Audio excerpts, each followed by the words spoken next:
And when I started to build new AI models that could solve real life problems, I realized, shit, I don't know how to ingest my own data. So in this video, that's precisely what I'm going to do. I'm going to take you step by step to understand how you can ingest your own data that is stored in a folder or somewhere on a cloud, how to pre-process them, how to manipulate them before they go into your AI models. So without further ado, let's get into that.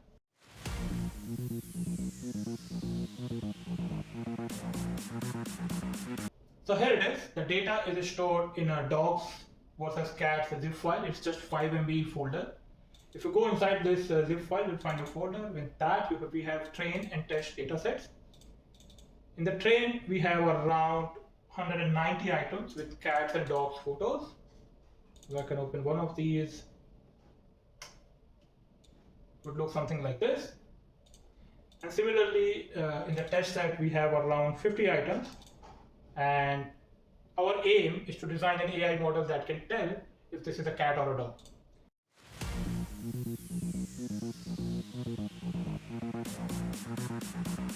So step one for how to get this data to our model is very simple. So I'm going to go to Colab.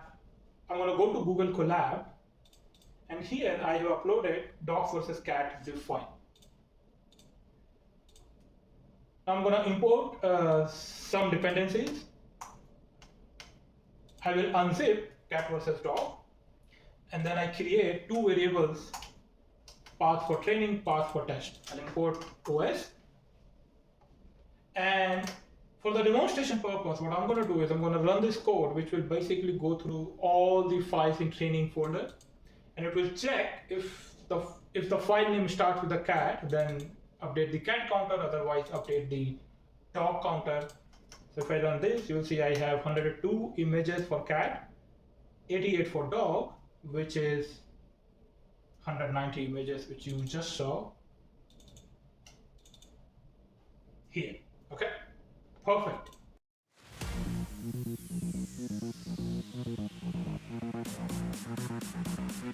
Now what I will do is I will import dataset from torch.util.data, and I will also import PIL from image. Sorry, I will also import image from PIL. Then we have to implement a class which is, so the name could be anything, so I've given cat dog dataset, and you have to inherit dataset object from torch util data. What this will do is this will give some additional properties to this class, which will be used by Pytorch to get the data from this folder. And we will see that, and we will see how that works. So this cat dog dataset class has three functions: init, len, and get item. So let's go through them one by one. In the initialization function, I will provide the directory path, which is basically this one, which is basically path underscore train. And I also provide transforms, which by default is none. So in the initialization function, I will define class variables, so root directory, transformers, and all the files.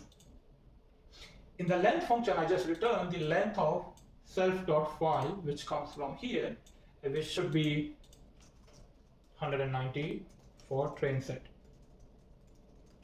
Okay.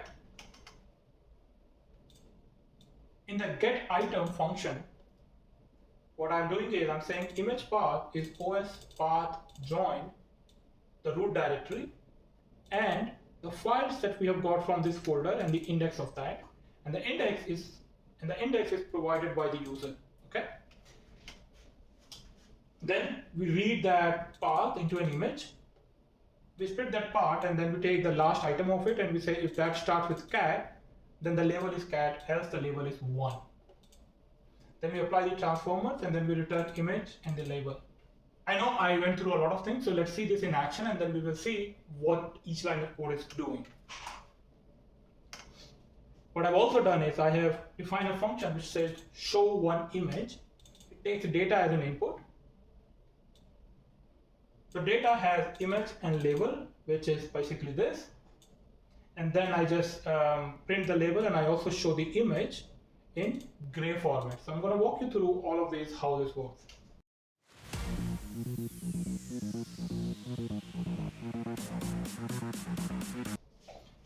So what I will do is I will comment out everything and I will just use this.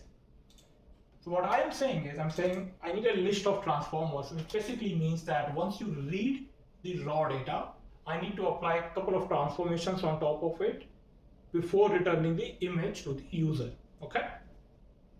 So I'm saying resize the image to 150 and 150 pixel. So let's see how that works. So I'm saying use this class cat.dataset, which we define here. I'm providing the path of all the data. And then I'm saying transformers is equals to list of transformers, okay? And the T is basically, if I go on top here, which just says torch vision transformers as T. So the torch vision library provides a lot of transformers that we can apply on an image. So we're gonna leverage this in a moment. So with this, what I'm saying is, give me file number 7 from the data set. So let's see what data is. So if I just say print type of data, so data is a tuple, which makes sense because we are returning two things. We are returning an image and we are returning a tensor label. So let's see that. So if I say type of data of 0 index, copy and paste, run it again. So the first one is a PIL image. The second one is a torch tensor. So with this, you should notice that when we provide only this transformer to this class, what happens is when I say index 7, this function is called, index is 7, so it goes and finds the image which is at index number 7, opens that image. So if I go here and print the image underscore path, then I run this again. So you see it prints the path as this one. So I'm getting doc70 at index 7, okay? If I go and change this to 9, you'll see it just changes this image that is being picked. Perfect. Now, I'm saying that image is split at this. So if I copy all of this and I say split at this, and I'm interested at this one, so I say -1. So -1 will give me the last item of the list, and then I basically say if this starts with a cat, then it's a cat, else it's a dog. So label 0 is a cat, label 1 is a dog. Okay, so yeah, so let's remove that. And the second, we are saying if transforms are provided, so if anything is provided in this list, apply those transformations to the image and then set the new image to that image. Okay, so if I take this image and if I say plt.imshow, so I'm able to show you 150 by 150 image. You should be able to notice that this image has been resized to 150 and 150. And how can we test that? Well, we can do it in two ways. I could actually print this. So I could say print original image.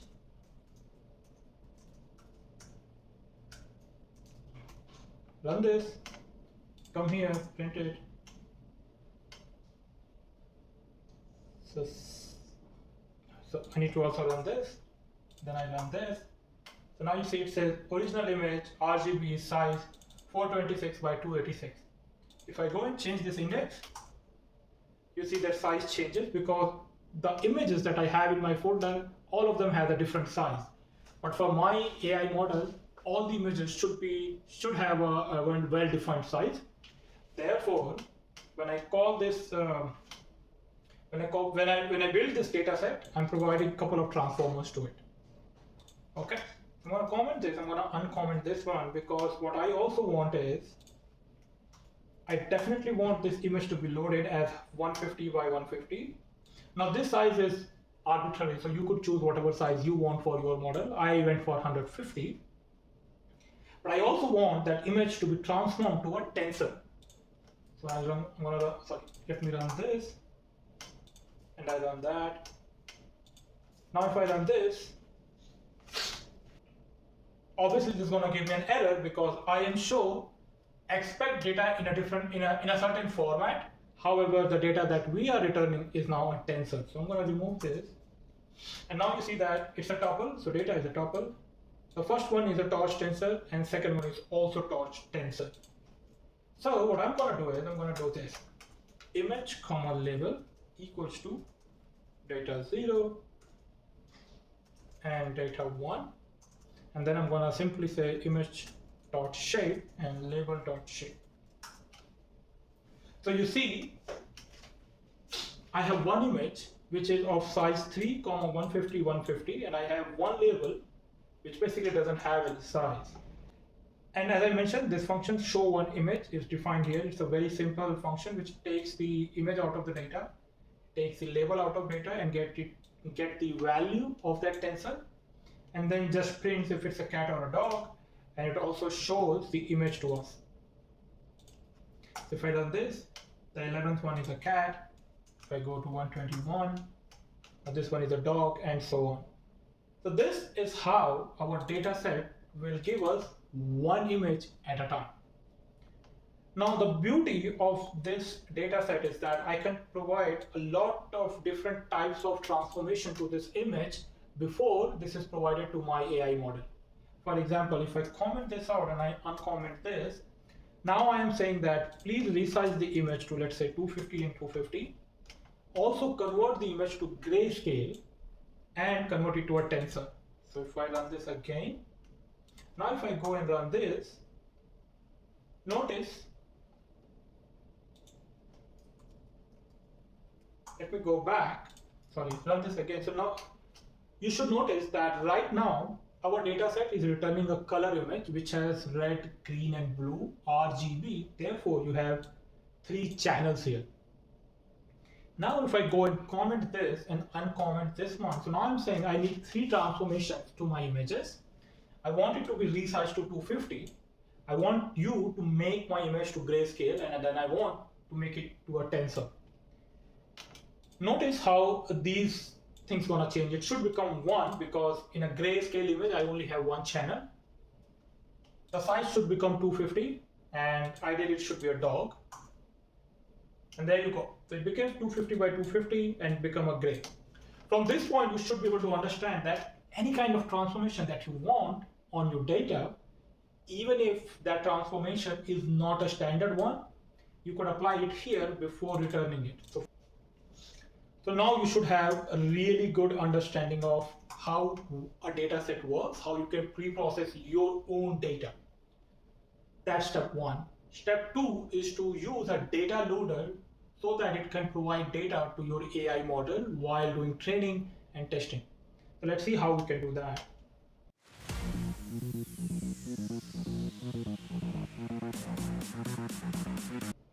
So now we need a mechanism to pull all this data, make it into a batch, and then give it to my AI. And that loading of data is done by a class called Dataloader. So I've imported it like this from Pytorch util data, import Dataloader as DL. I've defined a batch size as 32. And when you, then I define a new variable, train loader. This has a data DL, so data loader, and it takes a couple of arguments. Number 1 is it needs to know where your data set is. So my data set is DS train, which we have defined here, as you saw, which we used to pull out one data at a time. Then I say batch size is batch size and shuffle is true. So now what I will do, I will run a loop. I'll say for I input and label enumerate train loader. So if I go and run this, you see my batch size is 32. So what my train loader is doing, it's pulling out 32 images of size 1, 150, 150. And the size of the label which is here, is 32, which means that I'm getting 32 images and I'm getting 32 labels for those images. So if I go and print this one, so if I go print labels, we should have ones and zeros 32 times, which means the first one is cat, second one is cat, third one is cat, this one is a dog, and so on. Okay? And then I just pull out one item from this input. So out of those 32 items that we got as a batch data, I'm getting out one image from that and one label from that. And then I'm just using this function to show that item to us. And then I break the loop because depending upon your total data set and depending upon your batch size, this loop will run total length divided by your batch size. Okay? Lovely. So now since we know how to get a batch of data, now let's see how we can use it in a training. Now we know how we get a batch of data. Now since I always try to give you as much as I can, as a bonus, I will also show you how you can use this train loader to train a very simple artificial intelligence model. When I explain that model, I'm not going to take care of backpropagation. I'm not going to take care of the optimizer. I don't care. All I want to show you is how you can get this batch of data and use it in a training loop. Okay?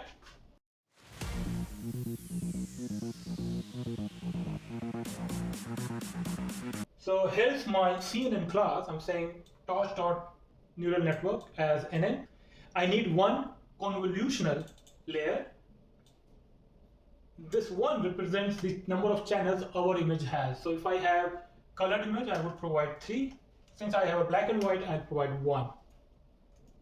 This add represents, out of this one image that I'm going to provide to my AI, I want this layer to look at this image in 8 different perspectives, right? I hope you know how convolutional neural networks work. This is my kernel, this is my stride, and this is my padding. You can play around with it. As I said, I'm not going to go into the details of how a model works. My purpose for this video is to keep it short, sweet, and give you a mechanism so that you can load your own custom data to your model. Then I'm doing a max pooling, and I'm saying this is my forward pass. I'm saying output, so my input will go through my CNN layer. I'll get an output, I'll print the output, and then I will pass this output to my max pooling. I will get an output and return it. So here I create my model. So let me run this. Create my model. If I print my model, it looks something like this. It only has 2 layers, probably not doing anything meaningful, but doesn't matter.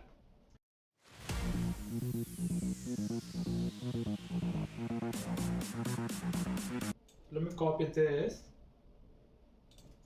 bring it here, and if I run, this is my inputs.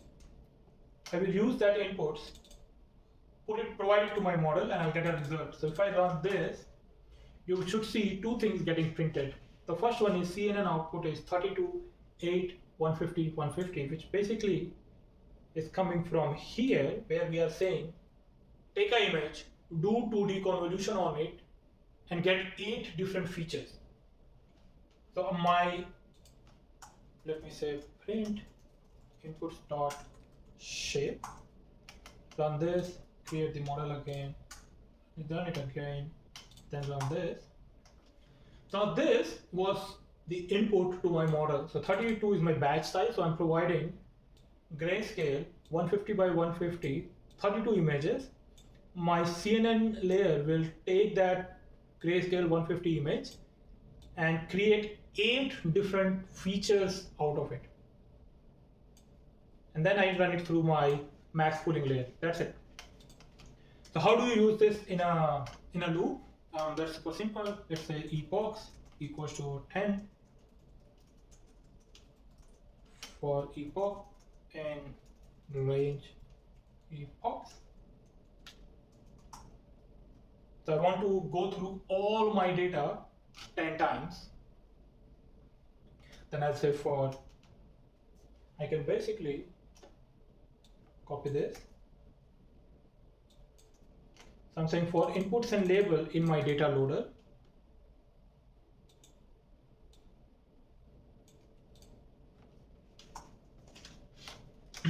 I get the inputs.